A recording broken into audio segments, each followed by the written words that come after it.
Olá, alunos de F129, curso de Física Experimental 1 do IFGW. Nesta videoaula, iremos abordar conceitos relacionados a incertezas de uma medida, funções de densidade de probabilidade e histograma.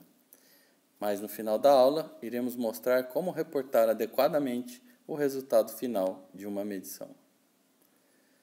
Para isso, é preciso entender o que é uma medição.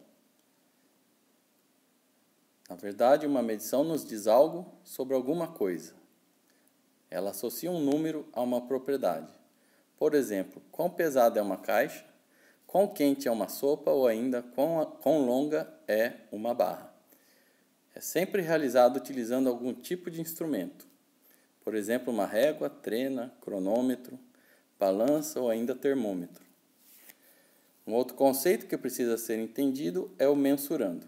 O que significa? Mensurando é uma grandeza específica submetida à medição. Por exemplo, a massa da caixa, no que falamos acima, a temperatura da sopa ou ainda o comprimento da barra. O conhecimento que podemos obter sobre o mensurando será sempre incompleto, basicamente porque é impossível realizarmos infinitas medições. Um outro conceito importante que precisamos entender é sobre algarismos significativos. O que são? Os algarismos significativos contribuem para a precisão de um número. Existem algumas regras para isso. Por exemplo, todos os algarismos diferentes de zero são significativos. Algarismos nulos ou zeros entre dois algarismos não nulos são significativos. Zeros à direita de outro algarismo significativo também são significativos. E zeros à esquerda da vírgula não são significativos. Considere os exemplos a seguir. É fácil mostrar, para os primeiros dois resultados, que existe apenas um algarismo significativo. No terceiro resultado, temos dois, e assim por diante. Basta aplicar as regras que acabamos de falar. Lembre-se sempre que casas decimais é diferente de algarismo significativo. Notem os exemplos a seguir na coluna da esquerda. É fácil ver que não está numa forma apropriada. Para isso, em F129, iremos adotar duas regras básicas. A primeira é que a incerteza deve ser sempre escrita com apenas um algarismo significativo. E o valor do mensurando, o valor médio, ou ainda melhor estimativa, deve ter sempre a mesma quantidade de casas decimais que a incerteza. Se aplicarmos essas duas regrinhas básicas aos resultados da coluna da esquerda, e aplicando também as regras de arredondamento, mostramos que a forma correta de se exprimir todos esses resultados são como mostrado na coluna da direita, em azul. Notem o primeiro exemplo, 5,30 mais ou menos 0,0572 não está na forma correta, ou mais apropriada. O correto seria 5,30 mais ou menos 0,06. Aplicou-se regras de arredondamento na incerteza e depois acertou o número de casas decimais do valor médio ou mensurando. Então, notem que há apenas um algarismo significativo na incerteza e que existe a mesma quantidade de casas decimais em ambos os valores expressos. Vamos falar agora sobre incerteza de uma medida. A definição formal de incerteza de uma medida é que ela é um parâmetro inerente ao resultado de uma medição que caracteriza a dispersão dos valores atribuídos ao mensurando. Falando de uma forma mais coloquial, a incerteza é a margem de dúvida que sempre existirá no resultado final de qualquer medição. E ela é uma estimativa numérica da qualidade da medição. É importante notar que incerteza não deve ser associada a erro e muito menos a equívoco. Uma medição é pouco útil e às vezes até inútil se não estiver acompanhada de sua incerteza. A incerteza jamais pode ser eliminada do processo de medição. Como fazer, então? Primeiro, é necessário identificar todas as fontes de incertezas adequadamente, se certificar que são todas as menores possíveis e propor uma estimativa numérica que seja confiável. Fontes de incerteza. Efeitos das condições ambientais na medição, por exemplo, temperatura, pressão, umidade e assim vai. O julgamento do operador ao realizar a medição. Limitação e ou calibração do instrumento. Aproximações e hipóteses feitas durante o experimento e variações no processo de repetição de medidas supostamente idênticas. Essas são algumas. A incerteza de uma medição é também constituída de efeitos sistemáticos e aleatórios. Os efeitos sistemáticos são aqueles inerentes ao experimento, equipamentos e métodos. Por exemplo, um instrumento defeituoso ou descalibrado. Podem ser identificados aplicando métodos de medição distintos, podem ser reduzidos com correção e limitam a exatidão, um conceito que iremos discutir adiante. Já os efeitos aleatórios são efeitos equiprováveis e independentes. Têm origem desconhecida. As medidas, nesse caso, tangenciam o valor verdadeiro do mensurando. Eles podem ser reduzidos com repetição e limitam a precisão. Porém, não incluem falhas ou deslizes, como erro humano ou ainda outros erros espúrios à medida. Exemplo, a falha de um equipamento. Neste caso, os erros espúrios representam a perda de controle estatístico do processo de medição. Vamos agora abordar os conceitos relacionados à exatidão e precisão. Imaginem que temos o jogo de lançamento de dardos em um tabuleiro ou alvo. Estes são os resultados obtidos por 4 jogadores diferentes. Jogador A, B, C e D. Vamos tentar discutir, então, a diferença entre exatidão e precisão baseada na figura ao lado. Exatidão é a proximidade de concordância entre o resultado medido e o valor esperado, nesse caso o alvo.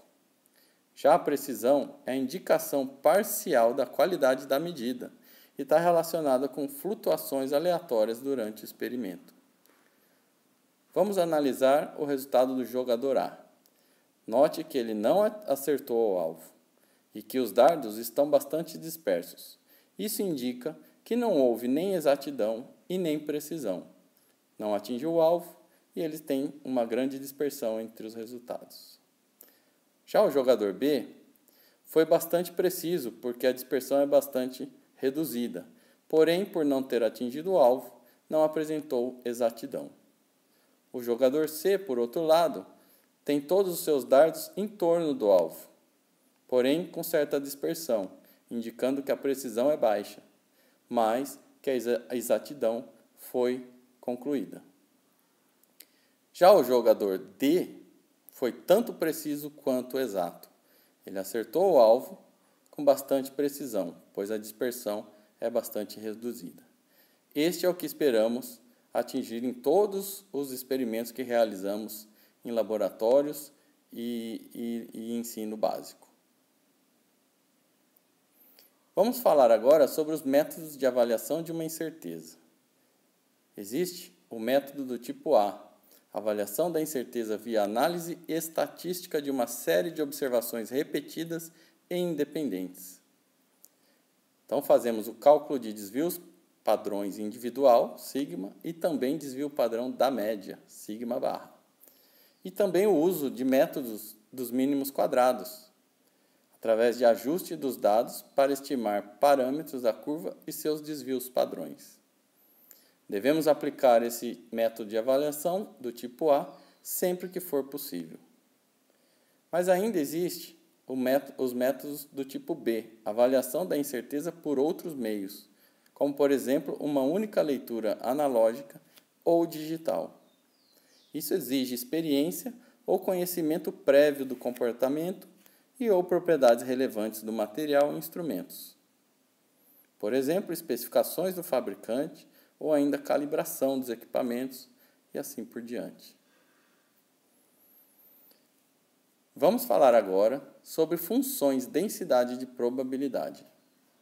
Todos os dados coletados são usados para construir distribuições de probabilidade que descrevem o nosso conhecimento a respeito do mensurando após uma medição.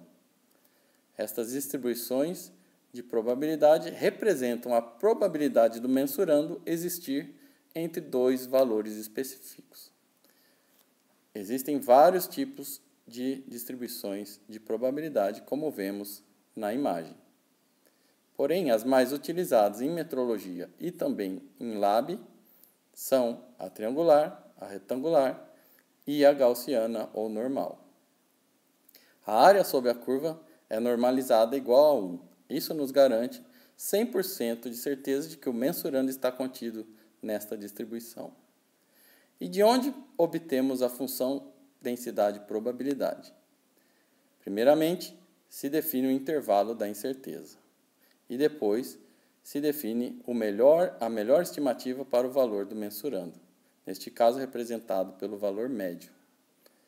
A estimativa para a incerteza está relacionada com a largura média dessa função e veremos ao longo desta aula que tem a ver com o desvio padrão. Em particular, a função densidade-probabilidade triangular é utilizada em situações práticas em que os valores máximo e mínimo podem ser definidos e o valor mais provável ou valor médio pode ser estimado. A incerteza padrão proveniente da largura média, então, pode ser mostrada como sendo U igual a A, que é o intervalo, sobre 2 vezes raiz de 6. Esta é uma variação de incertezas do tipo B, como falamos, uma única leitura utilizando um equipamento analógico. Considere o exemplo a seguir. Incerteza na leitura de instrumentos analógicos. Aqui são eles régua, trena, etc. A escala do instrumento limita o que podemos saber a respeito do mensurando. O cartoon representa bem essa situação. O resultado final da medição é um intervalo entre dois valores. E o valor médio é a melhor aproximação, como estamos vendo.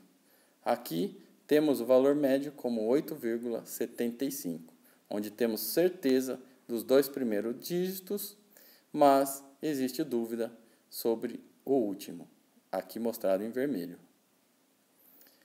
Vamos falar da função densidade de probabilidade retangular. Por sua vez, ela é utilizada em situações práticas em que os valores máximo e mínimo podem ser definidos e o valor mais provável não pode ser estimado. Novamente aqui, a incerteza padrão é representada pela letra U e é igual ao intervalo A sobre 2 vezes raiz de 3. É também uma variação de incertezas do tipo B, por exemplo, uma única leitura utilizando um instrumento digital. Vamos ver o exemplo a seguir. Incerteza na leitura de instrumentos digitais, como cronômetro, multímetro, etc. Neste caso, temos um multímetro. A escala do instrumento também limita o que podemos saber a respeito do mensurando. A leitura nos mostra menos 0,22,4 mV. O resultado final da medição também é um intervalo entre dois valores, mas há dúvidas no último dígito, pois é um valor arredondado. Passemos agora para a função densidade de probabilidade normal ou gaussiana. A equação segue. Vejam que é uma curva em forma de sino com centro no seu valor médio, x barra, e largura 2 vezes o valor sigma. Ao variarmos esses dois parâmetros, obtemos diferentes resultados para esta curva, como mostra a figura. Ela é bastante utilizada em situações onde analisa-se uma série de medições com certa dispersão e o valor mais provável é estimado através do valor médio, x barra, ou ainda x barra mais ou menos sigma. Porém, como determinar os valores de x médio e sigma? Na verdade, precisaríamos realizar infinitas medições, neste caso, para obter os valores exatos, e isso é impossível na prática. Geralmente, o que se faz, se os eventos são equiprováveis independentes, pressupomos que a distribuição de probabilidades é uma gaussiana e estimamos o valor médio e o sigma, a largura da linha, a partir dos dados experimentais. Então, do centro da gaussiana, obtemos o valor médio, que é definido pela equação ao lado. X barra igual a 1 sobre n, que é o número de repetições das medidas, vezes a somatória de todos os valores individuais, ou seja, é a média aritmética. A largura da gaussiana nos fornece 2 vezes o sigma. Este sigma é definido como desvio padrão individual e é dado pela equação a seguir. Ele computa a diferença entre cada medida e o valor médio somados, ao quadrado sobre n menos 1 dentro da raiz quadrada. É sempre um número positivo. E é uma medida da dispersão dos dados. Vamos dar um exemplo sobre o valor médio e o cálculo de incertezas. Considere tempos de queda em segundos de uma esfera após 5 lançamentos. Os valores são dados na tabela. Primeiramente, calcula-se o valor médio. Identifica-se o número de repetições n e faz-se a somatória de cada valor individual dividido por n. Isso nos fornece um t médio de 0,32 segundos. Em seguida, calculamos o desvio padrão experimental. Aplicamos a fórmula e obtemos que o desvio padrão sigma é igual a 0,03 segundos. Reparem na unidade. Desvio padrão também tem unidades, não se esqueçam. O resultado final, portanto, será t médio igual a 0,32, mais ou menos sua incerteza dada pelo desvio padrão, que é 0,03 segundos. Vamos agora falar sobre dispersões nos dados experimentais. Considere o lançamento de uma esfera de aço na rampa. De fato, esse é um experimento real em F129. Olhem o vídeo.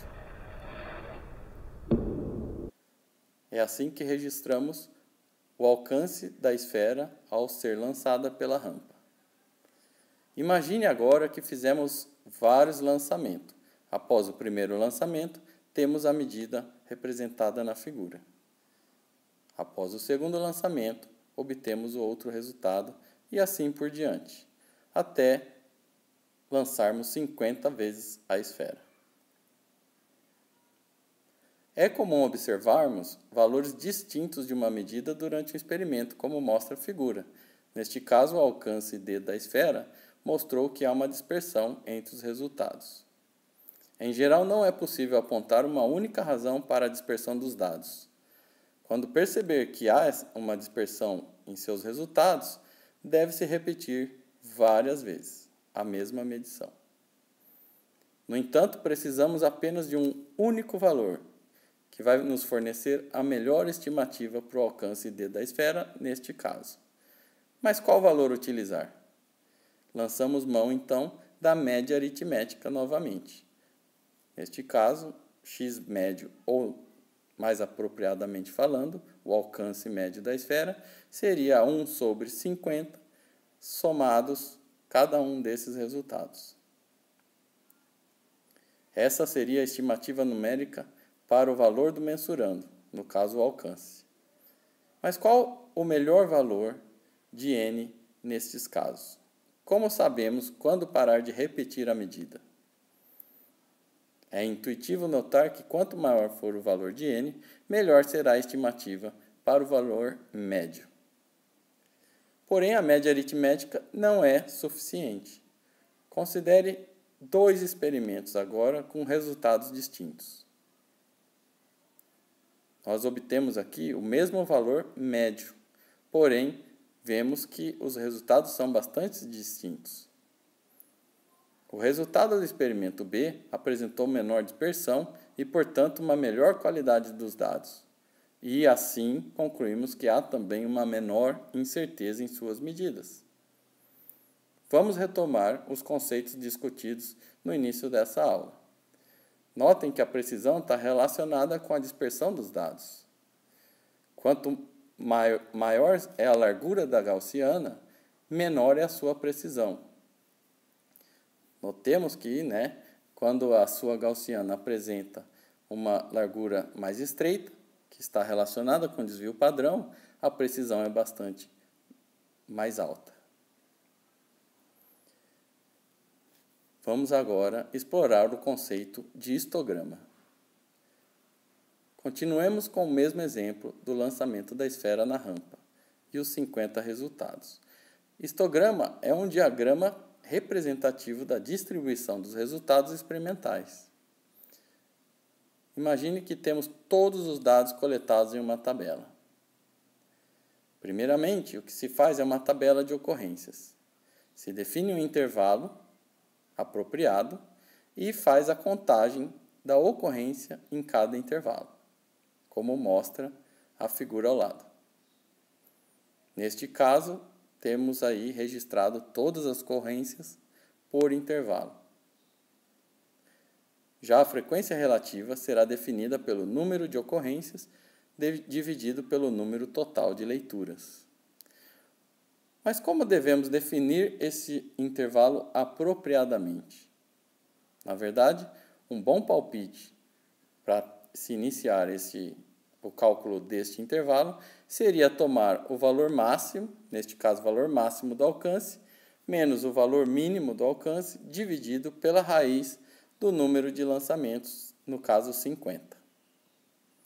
Isso nos proporciona contar cada frequência ou ocorrência por intervalo, separar em caixinhas, empilharmos e montarmos o diagrama, conhecido como histograma. Veja a figura. Quanto maior o número de medições n e menor o tamanho das caixinhas, mais o histograma se aproximará de uma distribuição normal ou gaussiana. E no limite do intervalo tendendo a zero, recuperamos o conceito da gaussiana, como mostrado na figura. Vamos discutir as probabilidades sob a curva da gaussiana.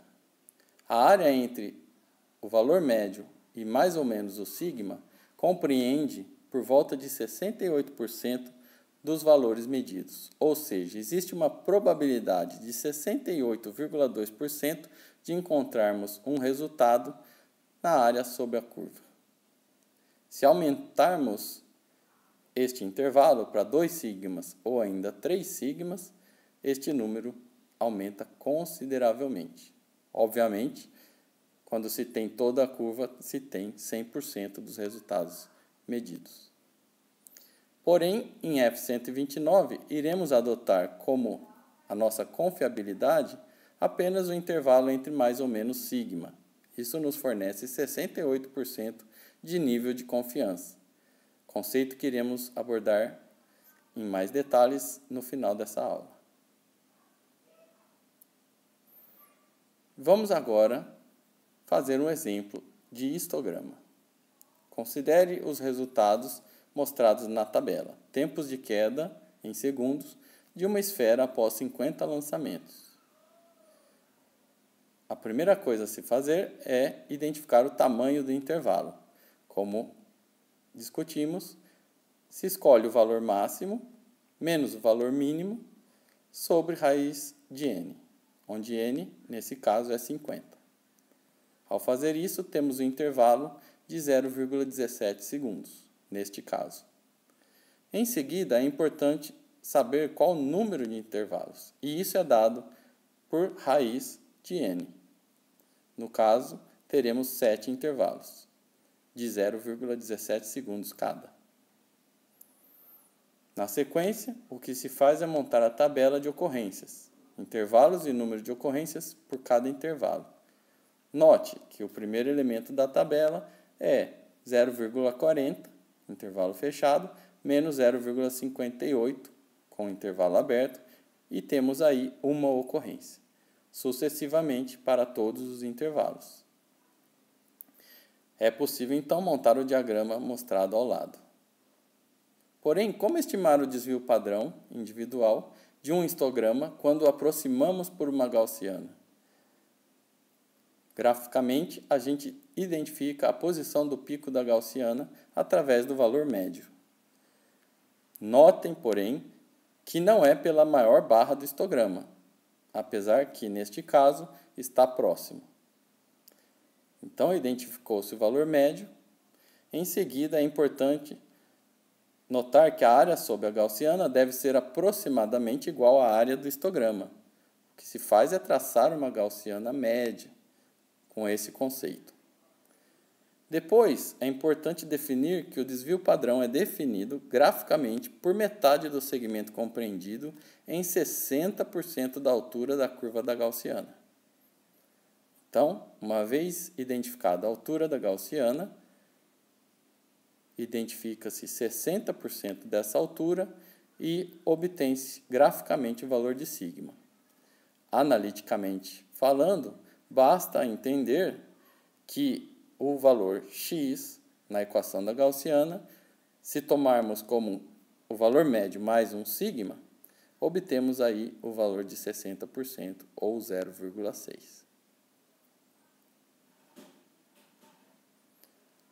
Vamos falar agora sobre redução da variabilidade. Geralmente, as observações experimentais individuais, como por exemplo as marcas no papel no lançamento da esfera, apresentam alta dispersão e são muito pouco confiáveis. Considere o resultado de vários experimentos neste cartoon. É fácil observar que o valor médio entre eles apresenta muito menor dispersão com relação ao valor do mensurando e são muito mais confiáveis, pois apresentam menor flutuação com relação ao valor do mensurando o alvo, como falado. Já o desvio padrão da média é uma medida da variabilidade do valor médio dos dados obtidos. Considerando aí os mesmos resultados, por definição, temos que o desvio padrão da média, representado aqui pela letra U, ou ainda sigma barra, será igual a sigma sobre raiz de n, que é o número de repetições das medidas. E este sigma barra, obviamente, decresce com o aumento do n. Note também que ele é sempre maior ou igual ao desvio padrão individual, sigma. Voltemos então ao conceito de funções densidade e probabilidade no caso normal ou gaussiana. Agora podemos fazer uma generalização para o valor médio de várias medidas repetidas, ou seja, de vários valores médios. O sigma, então, será o sigma barra, e o valor médio de todas as médias seria representado aqui por x barra barra. Porém, o conceito é similar. Do centro da gaussiana, obtemos o valor médio. Novamente aqui, é a média aritmética entre todos os valores médios medidos. E a largura da gaussiana, dada por 2 sigma barra, é considerado como o desvio padrão da média. Como vimos, sigma barra é sigma sobre raiz de n. E isso define a incerteza padrão total após n medições de medidas repetidas. Portanto, a resposta final deve ser dada agora como o valor médio das médias, mais ou menos o desvio padrão da média. Por completeza, devemos inserir o conceito de momento de uma função densidade de probabilidade, que será mais profundamente investigado em cursos de estatística. Neste caso, a média fornece o primeiro momento e é definido como a integral no intervalo de menos infinito a infinito de x vezes p de x dx, onde p de x é a função densidade de probabilidade. Já a variância é definida como segundo momento e é dado por sigma ao quadrado, integral de menos infinito a infinito, de x menos x médio ao quadrado, p de x dx. E o desvio padrão, sigma, é a raiz quadrada da variância, ou seja, raiz quadrada de sigma ao quadrado. Resumindo, então, obtemos os resultados na tabela. Para uma função de distribuição do caso triangular, a incerteza padrão do tipo B é representado por U igual a sobre 2 raiz de 6. E quando utilizar? Quando se realiza uma única medida com um instrumento analógico. Já para a função retangular, também uma incerteza padrão do tipo B, a incerteza será representada por U igual a sobre 2 raiz de 3 e se utiliza quando se realiza uma única medida utilizando equipamentos digitais.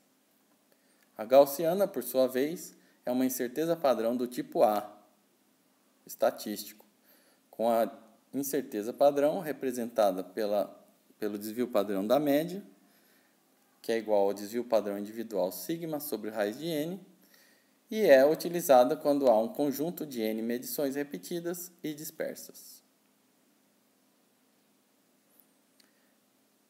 Vamos falar sobre quantificação das incertezas.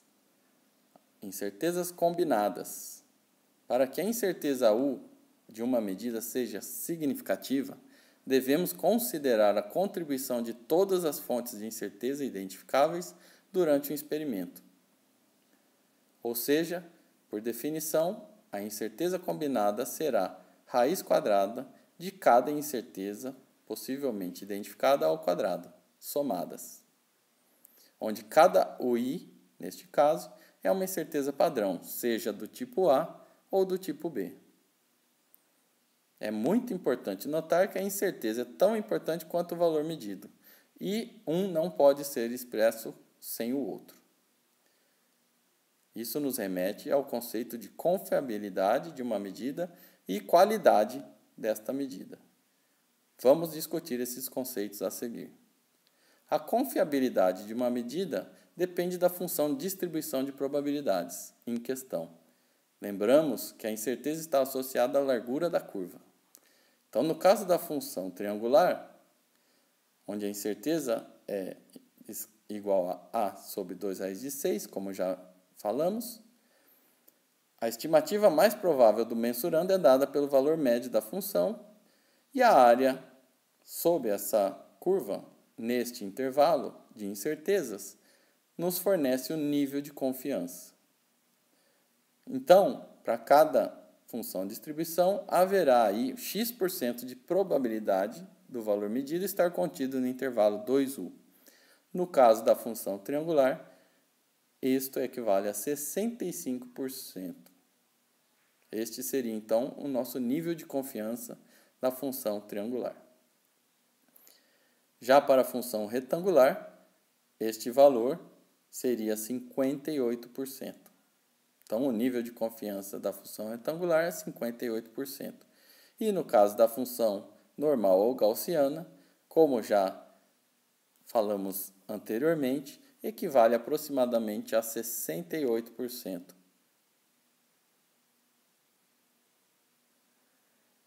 Qualidade de uma medida. Considere 2 experimentos independentes realizados para se determinar a massa m de um objeto. Então, temos aqui 2 resultados, onde as gaussianas descrevem os resultados obtidos em cada caso, experimento A e experimento B. O valor médio é exatamente o mesmo, 53,5. Porém, o desvio padrão difere um pouco. É o mesmo nível de confiança, porém com menor intervalo.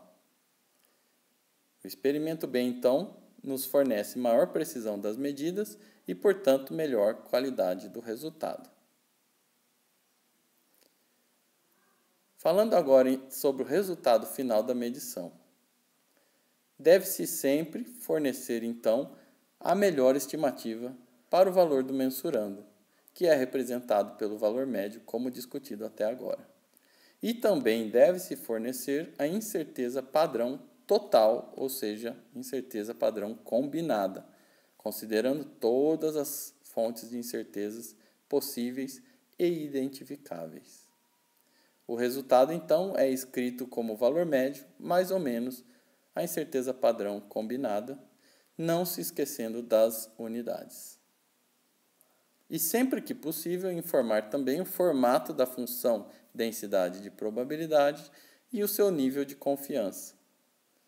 No exemplo, temos o comprimento L igual a 35,2 mais ou menos 0,4 centímetros, com uma função densidade de probabilidade gaussiana e nível de confiança de 68%. Vamos agora considerar o exemplo de 100 medições do tempo associado a um fenômeno qualquer. A tabela, então, registra este tempo em segundos. Primeiramente, o que se faz é fazer o cálculo do valor médio de todas as 100 medidas. Este é o resultado. Depois, devemos identificar as fontes de incertezas relacionadas. O est significa o desvio padrão de todas essas medidas e é representado pelo valor 0,02345567778 segundos. Porém, as medidas foram realizadas utilizando um cronômetro, então há também o U instrumental, a incerteza instrumental, que é uma única medida digital. O resultado da incerteza instrumental é, então, o intervalo 0,01 dividido por 2 vezes raiz de 3 segundos. Logo, a incerteza padrão combinada é igual a 0,023633 segundos. Lembrando que, por definição, é a raiz quadrada de cada incerteza padrão identificada ao quadrado. Neste caso, a proveniente da análise estatística e a proveniente da medida instrumental.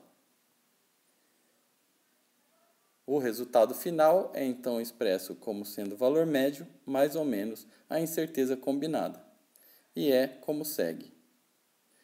Note, porém, que não está numa forma tão atraente e apropriada.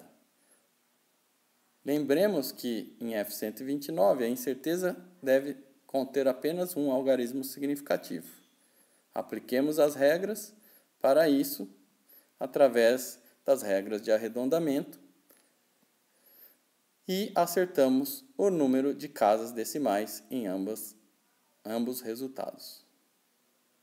Portanto, a resposta final deve ser t, tempo t, igual a 1,24 mais ou menos 0,02 segundos.